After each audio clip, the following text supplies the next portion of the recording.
사도행전 2장에 보면 사도 베드로가 예루살렘에 모인 사람들에게 설교하는 장면이 나옵니다. 전직 어부, 별다른 교육을 받지 못했던 이 사람이 이날에 성령의 충만함 가운데 설교하는데, 성경의 기록을 보면 그날에 5,000명도 넘는 사람이 그 설교 가운데 통회하며 돌아왔다라고 말하죠.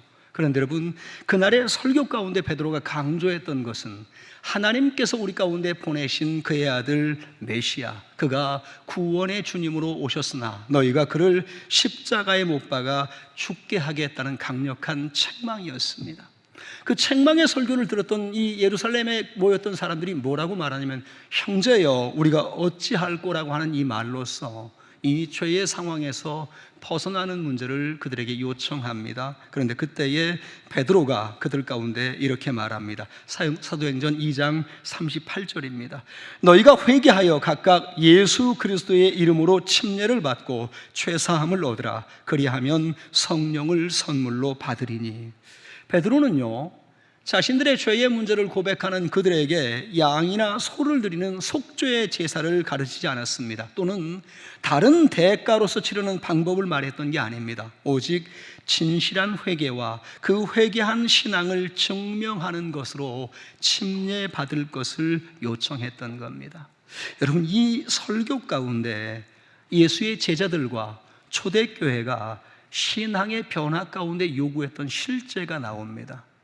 이 실제는 뭐냐면, 그들의 삶에서 정말 죄를 용서받기 원했다면 그 심령 가운데는 참된 회개의 상황입니다. 그런데요, 그 회개는 단지 심경의 변화가 아니라 그 마음의 변화를 외적으로 드러내는 거였습니다. 그래서 여러분, 여기 침례에 참여하라고 말했던 이것은 그들이 여러 사람 앞에서 이제 예수 그리스도 앞에 이러한 사람으로 변화되었다, 나는 이제 예수로 살기를 원한다라고 하는 신앙의 외적 고백과 같은 것이었습니다. 그래서 여러분, 이 침례 의식은 신앙의 변화 가운데 요구됐던 그 모든 사람 앞에서 나는 이제 이러한 사람이 되었습니다라고 말하는 그 실제적인 자기 고백인 거예요. 그래서 이 당시에 자기 죄를 회개한 사람, 그들은 마음으로도 회개할 뿐 아니라 여러 사람 앞에서 나는 이제 예수의 제자가 되었습니다, 나는 이제 예수를 믿는 믿음으로 살기 원합니다라고 예수님을 주님으로 시인하는 과정을 공개적으로 가졌던 겁니다. 전 이게 참 좋은 것 같아요. 여러분, 믿는다라고 말하는 것, 회개했다라고 말하는 것, 물론 그 개인의 심령으로부터 시작됩니다. 근데 나는 그래서라고 그냥 혼자 가둬두는 게 아닙니다. 그러한 사람이 되었거든, 나는 이제 이러한 사람이 되었다라고 공표하고 새로운 사람의 그 신앙의 모습으로 나아가는 게 중요하다는 거죠. 그래서 초대교회는 바로 이렇게 변화된 신자에게 침례 의식에 참여할 것을 요구했던 겁니다. 즉, 침례라고 하는 이 과정은 많은 사람 앞에서 내가 이제 믿음의 사람 되었다라고 하는 공개적인 선언이었던 거예요. 사도 베드로는 바로 이 예루살렘의 거민들이 회개하며 돌이키기 원할 때 그 심적인 회개와 함께 또한 침례에 참여하라고 권했던 겁니다. 침례교 목사로 살아가는 저도요, 아무에게나 침례받으라고 말하지 않습니다. 제가 우리 교회 안에 있는 사람들을 대할 때도 그 삶에서 분명히 예수 그리스도를 믿는 믿음의 역사가 있고 자신들의 죄를 회개하는 사람들, 그들에게 침례받을 것을 권합니다. 종종 어떤 사람이 와서 저도 침례에 참여하면 안 될까요? 라고 제게 물어보면 제가 반드시 확인합니다. 예수님이 정말 당신의 주님입니까? 당신은 예수 그리스도를 믿는 믿음으로 말미암아 지난날 옛사람, 죄에 빠진 그 모습을 하나님 앞에 회개하는 사람으로 나왔습니까? 라고 물어봅니다. 즉, 이게 확인될 때 교회 공동체는 그 사람에게 침례의 예식을 베푸는 거예요. 오늘 베드로가 바로 그랬다는 거죠. 그래서 오늘 이 본문의 상황에 침례라고 하는 이 중요한 문제를 오늘 사도 이 바울이라고 하는 사람이 어떻게 사용하느냐, 이것을 이 믿음의 사람들의 변화의 하나의 과정, 상징의 모습으로 쓰고 있습니다. 오늘 본문 이 로마서 6장은 죄와 은혜라고 하는 서로 상반된 상황 가운데 시작합니다. 즉, 이전까지 죄의 그늘, 사망의 그늘 아래에 있던 그 사람들이 이제 그곳에서 벗어났다면, 이제 하나님의 은혜를 만났다면 어떠한 삶으로 그들은 살아가야 하는가, 변화된 삶을 요청하는 것이 오늘 이 본문의 말씀입니다. 왜 이러냐? 앞에 로마서 5장에서 치열하게 죄의 문제를 다루었거든요. 로마서 5장을 보면 이 사도 바울이요, 모든 사람을 향해서 너희는 죄와 사망으로 말미암아 반드시 죽을 수밖에 없었다라고 그렇게 강하게 질타합니다. 그런데 이러한 상황 가운데 너희가 벗어난 것은 오직 하나님께서 그의 아들을 우리 가운데 보내심으로 말미암아 그의 아들을 죽이심으로 우리를 살게 하시는 그 은혜로 되었다는 거죠. 그래서 오늘 본문 이 로마서 6장의 이 시작은 죄와 은혜가 대조되고 있습니다. 그런데 오늘 이 본문에 보면 이 죄에서 벗어나서 은혜 안에 들어온 사람을 사도 바울은 믿음 안에 들어온 신자, 특별히 죄에 대하여 죽은 우리다라고 하는 이 표현을 쓰고 있습니다. 즉 자신들의 죄가 드러났습니다. 이제 죄의 상황에서 벗어나려 할 때 내 힘으로 벗어나는 게 아닙니다. 하나님 그분의 은혜, 이 죄의 상황에서 나를 이끌어내시는 예수 그리스도를 만나게 하시고 그를 주님으로 고백할 때 은혜로 인하여서 이 죄의 상황에서 벗어났다는 거죠. 그게 바로 죄에 대하여 죽은 우리입니다. 자, 오늘 보면 1절과 2절을 한번 보시기 바랍니다. 그런즉 우리가 무슨 말을 하리요? 은혜를 더하게 하려고 죄에 거하겠느냐? 그럴 수 없느니라. 인간을 멸망에 이르게 하는 죄의 실체를 알았습니다. 그러면 이제 그곳에서 벗어나는 것, 그곳에서 벗어나 하나님의 은혜 안에 사는 것이 중요하다고 알았다면 더 이상 죄의 상황에 멈추어 있을 수 없다는 겁니다. 그 죄의 그늘 안에서 신음하며 사망의 길로 갈 수는 없다는 거죠. 그래서 본문 2절 끝에 보면 사도 바울은 이렇게 말합니다. 죄에 대하여 죽은 우리가 어찌 그 가운데 더 살리요? 이 죄에 대하여 죽은 이 죄의 상황의 이 악함과 우리를 사망으로 이끈다는 것을 발견한 이상 더 이상은 죄의 그늘 아래에서 살 수 없다는 거죠. 여러분, 그렇습니다. 여러분이 하나님의 은혜를 얻었다면, 여러분이 믿음으로 말미암아 구원받았다면 여러분은 더 이상 죄의 상황에 멈춰 있을 수가 없어요. 더 이상 이 악한 원수 마귀가 우리를 끌고 다니는 대로 죄를 범하고 죄를 즐거워하고 그곳에서 세상 욕망을 따라 살아가는 삶, 더 이상 우리에게 어울리지 않는 겁니다. 그래서 은혜 얻었다라고 말할 때 그 은혜가 뭐냐? 죄의 상황에서 벗어난 거예요. 이제는 하나님의 은혜를 따라 살아가는 겁니다. 제가 믿음의 사람들을 보면서 정말 때로는 이상하게 여기는 게 있습니다. 은혜 압니다. 은혜 받았습니다. 은혜가 뭡니다. 말은 그렇게 해요. 삶에서 여전히 세상을 따라가고 죄에 매여 있으면 은혜 아는 삶이 아닌 거예요. 은혜를 안다고 말하면서도 은혜를 얻지 못하는 삶으로 살고 있는 거예요. 그렇기 때문에 진짜 은혜를 얻었다면 지난날의 옛것에서 벗어나는 하나님 그분이 주시는 은혜의 삶으로 살아가야 되는 겁니다. 많은 사람들 중에 교리적으로 예정을 알고 칭의를 알고 이런 말 잘합니다. 그런데 여러분, 정말 예정과 어떤 칭의, 구원의 교리를 알았다면 삶의 자리도 바뀌어야 되는 거예요. 삶의 자리에서 실제로 구원의 은혜, 정말 하나님께서 정말 그에게 의롭게 하신 그 은혜를 따라 살아가는 모습이 나타나야 되는 겁니다. 입으로는 예정과 칭의를 말하고 있는데 삶은 하나도 변한 게 없다면 여러분, 그게 뭐예요? 그건 위선입니다. 그건 가짜 은혜를 얻고 있는 거예요. 오늘 이 말씀 가운데 보는 것은 우리가 하나님의 은혜를 얻었기 때문에 이미 우리는 죄의 상황에서 벗어났다는 겁니다. 그런데 여러분, 그렇다고 우리가 죄를 범하지 않는다 이런 말이 아닙니다. 뭐가 달라진 거냐면 기준이 생겨난 거예요. 이전까지는 예수 그리스도가 나의 주님이 아니고 기준이 아니기 때문에 어리석고 악한 길을 행하면서도 전혀 가책을 못 느꼈어요. 근데 지금은 어떠냐? 예수님이 나의 주님이십니다. 그의 말씀을 따라서 죄가 무엇인지 알았습니다. 그렇기 때문에 내 삶에 죄의 문제가 부딪히고 찾아오면 그것 때문에 고민하고 걱정하고 그런 상황을 이기려고 하는 겁니다. 실제로 죄를 범하면 어떻게 하냐? 예전에 주님을 모를 때는 아무런 가책도 없고 아무런 문제가 없었어요. 근데 오히려 예수님이 나의 주님이 된 이후에 내가 실수하거나 내가 죄를 범하면 아차 싶은 겁니다. 잘못했구나. 잘못했다. 하나님 앞에 이거 죄를 회개해야 된다고 하는 느낌이기 때문에 하나님께 나아가서 하나님 잘못했습니다. 내가 연약한 사람입니다. 내가 이렇게 죄를 범하기 쉽습니다라고 하나님 앞에서 자기의 그 약함과 어려움을 내려놓고 회개하는 거죠.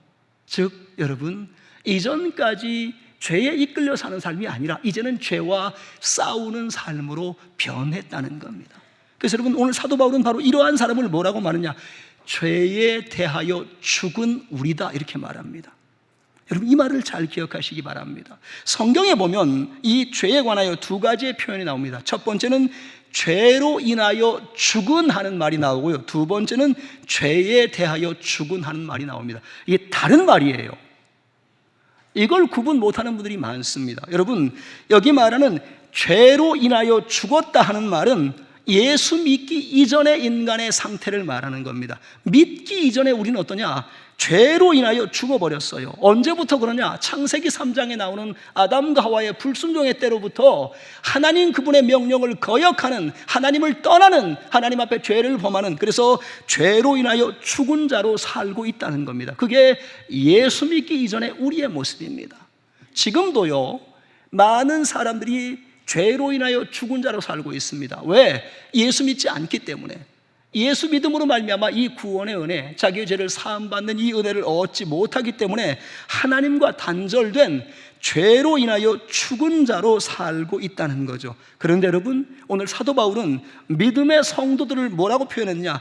죄에 대하여 죽은 그랬습니다. 이건 다른 말입니다. 이게 어떤 말이냐? 이는 거듭난 신자의 영적 상태, 우리는 이제 죄에서 벗어난, 이제는 예수 그리스도가 우리의 죄를 대속하신, 그렇기 때문에 죄에 대하여 죽었다는 거예요.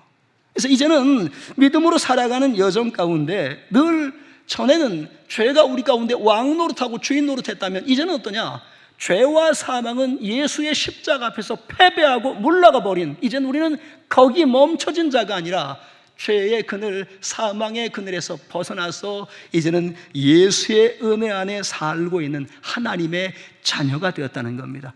이게 바로 죄에 대하여 죽은 우리의 모습인 겁니다. 사도 바울은 지금 누구에 대해 이 말을 하고 있습니까? 믿음의 성도들, 죄와 치열하게 싸우며 이미 구원 얻은 그들에 관하여 죄에 대하여 죽은 사람으로 오늘 우리는 하나님 안에 살고 있다라고. 그러면서 오늘 그 죄에 대하여 죽은 믿음의 사람, 하나님의 자녀된 삶의 자리를 오늘 침례라고 하는 이 특별한 사건, 이 상황으로서 전과 후를 비교하는 이 놀라운 영적 깊이를 드러내고 있는 겁니다. 그래서 오늘 본문 로마서 6장 3절에서 5절은 침례의 상황을 통해서 성도가 어떻게 예수 그리스도와 연합하게 되었는가, 어떻게 이전에 그 죄는 사라지고 이제는 하나님 안에 믿음의 사람으로 살게 되었는가는 그 침례 의식의 중요성을 그리스도와의 연합으로서 오늘 표현하고 있다는 겁니다. 그래서 여러분, 우리말 성경에 이 침례라고 하는 말, 장로교단에 오래 다니신 분들은 이 말이 좀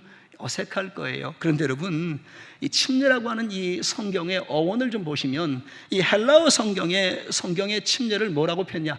바프티조라고 표현합니다. 바프티조. 또 영어 성경조차도 이 침례를 베프티즘이라고 표현합니다. 이 둘 다 무슨 뜻이냐? 물에 완전히 잠겼다라고 하는 뜻입니다. 물에 잠겼다라고 하는 뜻으로서 지금 침례를 소개하고 있죠. 그런데 우리말 성경은 세례라고 하는 표기가 들어있기 때문에, 왜 그렇습니까? 이 선교 초기에 한국에 먼저 들어왔던 여러 장로교단의 선교사들과 또 감리교단의 선교사들의 의견이 적극적으로 반영되어서 그 교단에서 행하는 이 세례라고 하는 표기를 공통으로 하기로 사용했던 거죠. 그런데 여러분, 읽는 건 그렇다 치더라도 문제가 뭐냐면 그걸 읽을 때 때로는 이 성경 본문이 주는 의미적인 것과 잘 맞지 않는다는 겁니다. 즉, 세례라는 말로서는 이 본문의 의미를 정확하게 담아낼 수가 없는, 그래서 이 본문이 주는 이미지와 이 글이 이 서로 간에 맞지 않는 상황이 보여지는 거예요. 오늘 본문이 그렇습니다. 세례라고 하는 표현을 가지고는 이 본문이 정확하게 전달될 수가 없어요. 그럼 이것만 그런 거냐? 아니요, 성경에 나오는 몇 개의 본문들은 침례라고 읽어야만 그 의미가 정확하게 전달됩니다. 오늘 이 본문 외에 제가 여러 곳 있습니다만 한 군데만 좀 찾아서 확인해 드릴게요. 골로새서 2장 12절에 보면 이 침례의 상황을 이렇게 표현합니다. 골로새 2장 12절입니다. 너희가 침례로 그리스도와 함께 장사한 바 되고 또 죽은 자들 가운데서 그를 일으키신 하나님의 역사를 믿음으로 말미암아 그 안에서 함께 일으키심을 받았느니라. 여기 보면 장사되었다, 일으켰다라고 하는 말이 나오는데, 세례 의식을 가지고는 이게 잘 표현이 안 되죠. 예를 들면 세례 받는 사람들 거기에 물 찍어서 이렇게 머리에 얹으면서 당신은 이제 그리스도와 함께 죽었습니다, 이제 그리스도와 함께 또 일어났습니다 말하면, 원래 일어나 있는데, 잠긴 적이 없는데 갑자기 장사된 이 상황을 설명하는 것 자체가 말이 안 된다는 거죠. 그래서 의미적으로 이상하죠. 왜 그럴까요?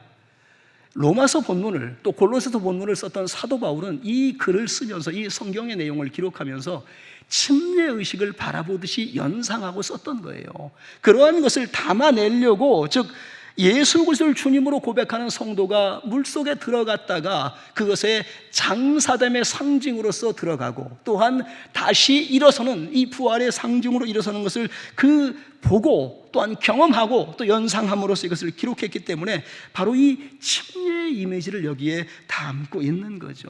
자, 그렇다고 여러분, 침례는 그러면 물속에 들어갔다 나오는 것이 침례냐? 그렇지는 않습니다. 여러분 집에서도 목욕탕에 들어갔다 나오면 그건 침례되는 건 아닙니다. 침례는 뭐냐? 정확하게 예수 그리스도를 믿음으로 고백하는, 자기의 죄를 회개하는, 그리스도와 연합한 사람이 받는 것이 침례입니다. 그래서 제가 앞에 소개한 것처럼 아무나에게 주는 게 아니에요. 침례를 지원한 분들 제가 교육을 합니다. 저는 철저하게 두 가지를 물어봅니다. 첫째는 예수 그리스도가 분명히 당신의 주님 되십니까? 두 번째는 죄를 회개하는 신앙으로 나왔습니까? 라고 확인이 돼야 침례에 참여할 기본적인 자격이 갖추어지는 겁니다. 거기에 이제 침례의 의미를 다 깨닫고 그래서 나는 침례받기 원합니다라고 신청할 때 침례의식에 참여하게 되는 거죠. 오늘 본문은 바로 이러한 침례에 참여한 사람들에게 그들이 받은 침례가 영적으로 어떤 의미가 있는가를 확인하는 말씀입니다. 오늘 사도 바울은요, 그 침례에 참여한 자들에게 오늘 이렇게 반문하고 있습니다. 본문 3절입니다. 무릇 그리스도 예수와 합하여 침례를 받은 우리는 그의 죽으심과 합하여 침례받은 줄을 알지 못하느뇨. 즉 침례는 예수 그리스도와 연합하여 합하여 받는 것이고 그의 죽으심과 합하여 받았다라고 말하는 거죠. 즉 침례받을 때 물속에 잠기는 그것은 이 십자가에서 우리를 대속하여 죽으신 십자가의 주님, 그의 죽으심에 우리도 참여하는 의식으로서 바로 이 침례의 상황이 주어진 겁니다. 그래서 물속에 들어갈 때 나는 죄인으로 죽습니다, 나는 장사되었습니다라고 하는, 그래서 죄인된 자는 그렇게 죽는 것이고 그렇게 십자가의 주님과 연합되었다라고 말하는 거죠. 우리가 종종 물어봅니다. 나의 죄가 어떻게 용서받았습니까? 나는 어떻게 하나님 앞에 의롭다 인정받았습니까? 어떻게 해요? 예수님의 십자가를 통해서입니다. 그럼 십자가와 연합하는 것, 그 십자가를 우리가 만나는 것은 어떤 것이냐? 오직 믿음으로 만납니다.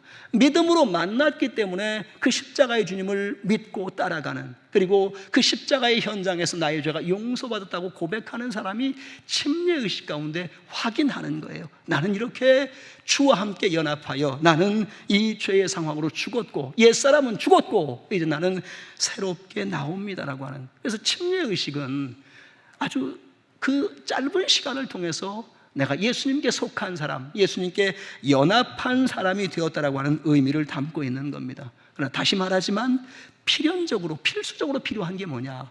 나는 이전까지 예수 그리스도를 알지 못하는 죄인, 죄로 인하여 죽을 수밖에 없는 사람이었습니다라고 하는 그 하나님 앞에서의 회개, 회심의 고백이 있어야 되는 거죠.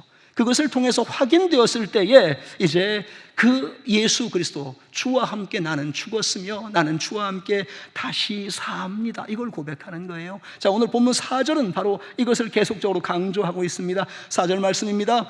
그러므로 우리가 그의 죽으심과 합하여 침례를 받음으로 그와 함께 장사되었나니. 여기 보는 것처럼 여러분, 그의 죽으심과 합하여 침례받았고 또한 그와 함께 장사되었답니다. 여러분, 여기 이 십자가, 그 주님의 죽으심을 오늘 침례의 상황 가운데 우리도 그의 십자가에서 죽었다라고 말하는, 근데 여기 말하는 죽음은 무슨 죽음입니까?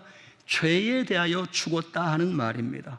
그 물에 잠길 때 우리는 죄에 대하여 죽었다. 그래서 여기 장사된다라고 하는 말의 이 가장 깊은 의미는 뭐냐면, 오늘 이 시간에 나의 옛사람, 즉 아담으로부터 원죄를 따라왔던 그 옛사람은 이제 죽었다. 옛사람과의 종식, 옛사람과의 그 종말을 상징하는 것이 바로 이 침례의 의식인 겁니다.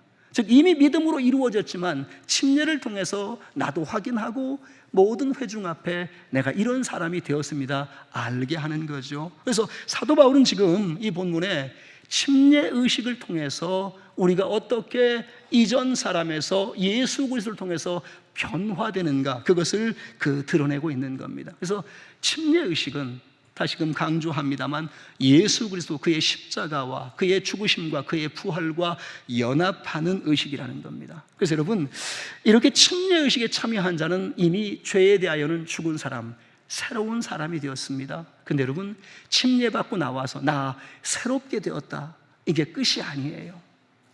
침례받음으로 말미암아 새롭게 되었다라고 말한다면 오늘 성경은 뭘 요구하느냐?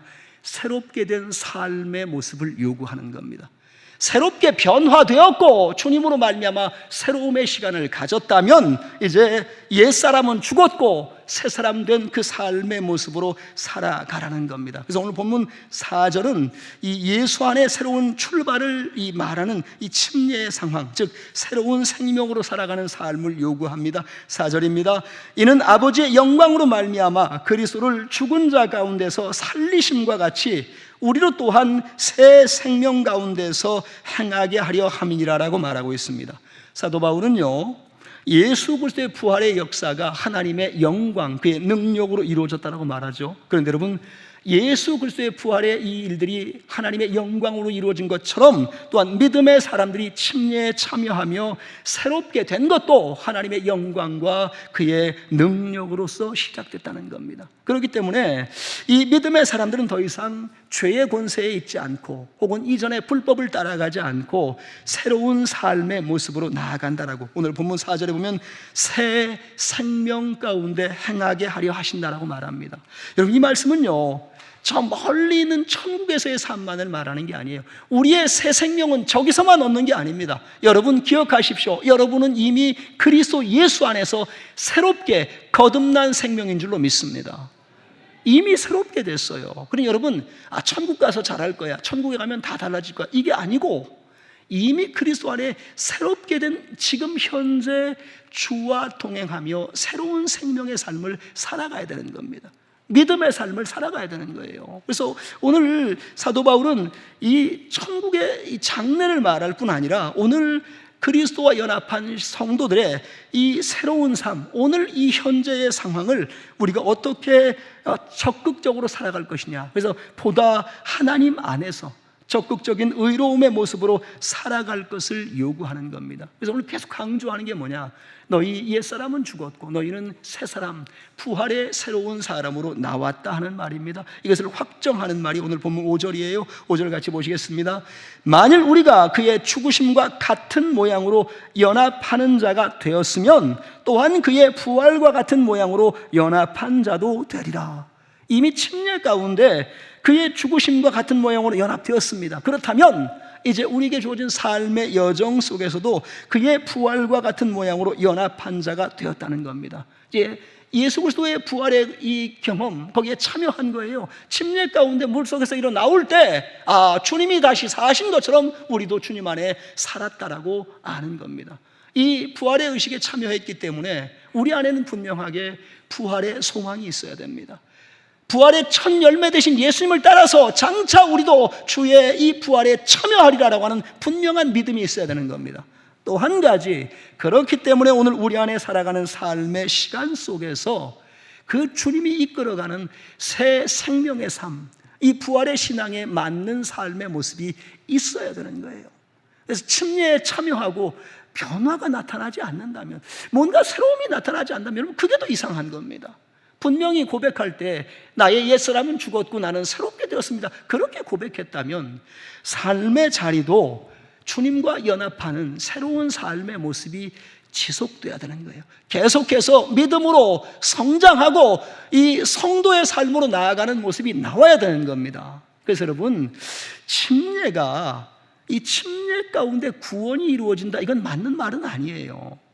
가톨릭같이 침례의식으로서 뭔가 죄는 다 씻어지고 구원받아 이렇게 말하는 건 뭔가 이상합니다. 언제 구원됐느냐? 믿음으로 말미암아 믿을 때 구원된 겁니다. 다만 침례의식을 통해서 그 구원으로, 이 믿음으로 구원받았다고 하는 것이 분명하게 확인되므로, 또한 그리스도와 연합됐다고 하는 것을 나 그리고 모든 회중 앞에 그렇게 나타내므로 나는 이제 새로운 삶으로 살기를 결정했습니다. 그렇게 회중 앞에 자기의 신앙을 고백하는 거예요. 그래서 침례의식은 오늘 내 옛사람은 지나고 나는 새롭게 되었으며 이제 나는 예수 그리스도와 함께 새로운 삶으로 살기 원합니다라고 고백하는 겁니다.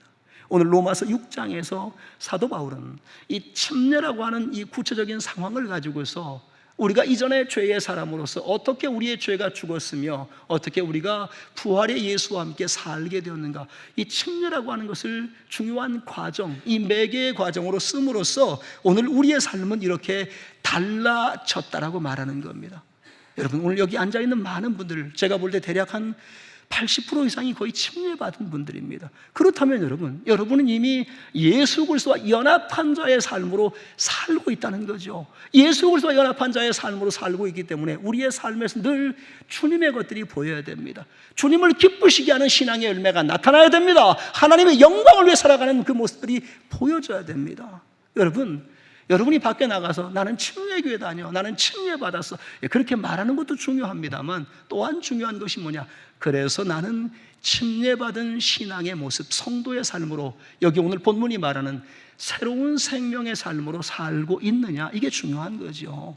여러분이 그걸 자랑스럽게 얘기해야 됩니다. 내가 그렇게 성경의 말씀을 따라서 침례를 받았을 뿐 아니라 나는 하나님 말씀을 따라서 침례받은 신앙으로 살고 있다는 것, 이게 중요한 거죠. 왜요? 오늘 이 말씀 가운데 보는 것처럼 사도 바울은 이 침례받게 한 삶으로서 우리에게 하나님이 요구하는 것이 무엇인지를 분명히 말한 겁니다. 우리를 그리스도와 함께 이 죽은 자 가운데 살리신 하나님은 우리로 또한 새 생명 가운데 행하게 하려고 이제 믿음의 사람들로 하여금 그들이 하나님의 자녀됨과 하나님 안에 이 복된 삶으로 살고 있다는 것을 세상 앞에 나타나게 하려고 이 삶을 주신 거예요. 만약 그렇지 않았다면 저와 여러분이 예수 믿을 때 주님 내가 믿습니다, 믿음으로 고백하며 할 때 하나님은 그때 즉시로 우리를 딱 붙잡아다가 천국으로 옮겨 놓으셔야 돼요.